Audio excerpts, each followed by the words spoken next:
Hi అండి. Eat healthy హ్యాబిట్‌కి స్వాగతం. నేను మీ సాదియా. టుడే రెసిపీ చాలా healthy, protein rich and weight లాస్‌కి పర్ఫెక్ట్ బ్రేక్‌ఫాస్ట్ అండి. మూంగ్ దాల్ ఇడ్లీ. ఇడ్లీ అంటే అందరికీ నచ్చుతుంది. కానీ రెగ్యులర్ రైస్ ఇడ్లీ కన్నా ఈ మూంగ్ దాల్ ఇడ్లీ ఇంకా healthy. Easy to digest, perfect for diet చేసే వాళ్ళకి. పీసీఓఎస్, డయాబెటిక్ పేషెంట్స్‌కి కూడా సూట్ అవుతుంది. So let's start this tasty and healthy recipe. ముందు రోజు నైట్ 250 గ్రామ్స్ మూంగ్ దాల్ని నానబెట్టుకోండి. ఈ ఇడ్లీ రెసిపీ వచ్చేసి నేను 2 మెంబర్స్కి చెప్తున్నానండి. నెక్స్ట్ డే మార్నింగ్ వాష్ చేసుకుని మిక్సీ జార్లో తీసుకోండి.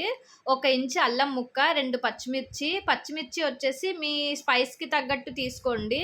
కొంచెం కరేపాకు, హాఫ్ కప్పు పెరుగు, రుచికి సరిపడా సాల్ట్ వేసుకుని బ్లెండ్ చేసేసుకోండి. నెక్స్ట్ ఈ పిండిని వేరే గిన్నెలో తీసుకోండి.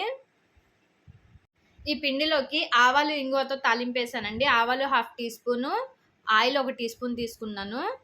దీంట్లో నేను 1 టీ స్పూను ఈనో కూడా యాడ్ చేసుకున్నానండి. 3 టేబుల్ స్పూన్ల క్యారెట్ తరుగు, కొంచెం కొత్తిమీర వేసి కలుపుకున్నానండి. కలుపుతూ మనం మూంగ్ దాల్ బెనిఫిట్‌ని కూడా చూద్దామండి. మూంగ్ దాల్‌లో ఉన్న 5 బెనిఫిట్స్ చెప్తానండి. నెంబర్ 1 హై ఇన్ ప్రోటీన్ అండి. దీనివల్ల మజిల్ బిల్డ్‌కి చాలా మంచిది. లాంగ్ టైమ్ ఫుల్‌గా ఉంటుంది. ఓవర్ ఈటింగ్‌ని కూడా కంట్రోల్ చేస్తుందండి.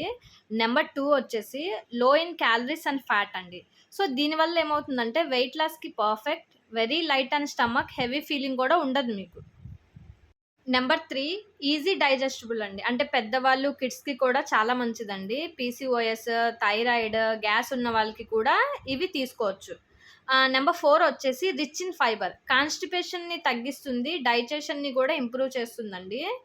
నెంబర్ 5 వచ్చేసి కంట్రోల్ బ్లడ్ షుగర్. లో గ్లిసెమిక్ ఇండెక్స్ డయాబెటిక్ పేషెంట్‌కి బెస్ట్ అండి. బ్లడ్ షుగర్ స్పైక్స్‌ని కూడా కంట్రోల్ చేస్తుంది. పిండి కలిపేసాక నెక్స్ట్ ఇడ్లీ పాత్రలో ఆయిల్ అప్లై చేసుకుని ఇడ్లీలు వేసేసుకోండి. 10 మినిట్స్ కుక్ చేసుకోండి. 10 మినిట్స్ తర్వాత దింపేసి సర్వ్ చేసుకోండి. ఈ ఇడ్లీలు టమాటా చట్నీలో తింటే చాలా బాగుంటుందండి.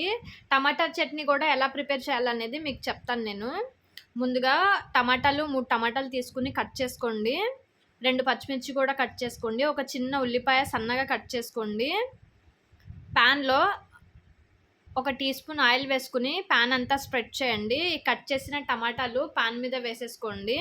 సిమ్‌లో పెట్టి కొంచెం మెత్తగా అయ్యేంత వరకు కుక్ చేయండి. మెత్తగా అయిన తర్వాత దాంట్లో కట్ చేసిన పచ్చిమిరపకాయలు వేసేసుకోండి. కొంచెం సాల్ట్ వేయండి.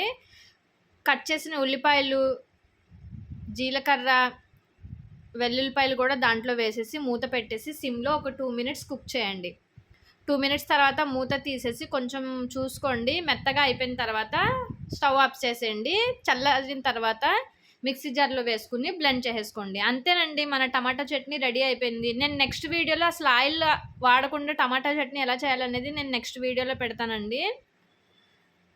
మీరు కూడా ఈ మూంగ్ దాల్ ఇడ్లీ, టమాటా చట్నీ ట్రై చేసి ఎలా వచ్చిందనేది కామెంట్ చేయండి. మీకు మరిన్ని ఇలాంటి హెల్తీ రెసిపీస్ కావాలంటే నా ఈ ఛానల్‌ని సబ్స్క్రైబ్ చేయండి. లైక్ చేయండి, షేర్ చేయండి. Thank you.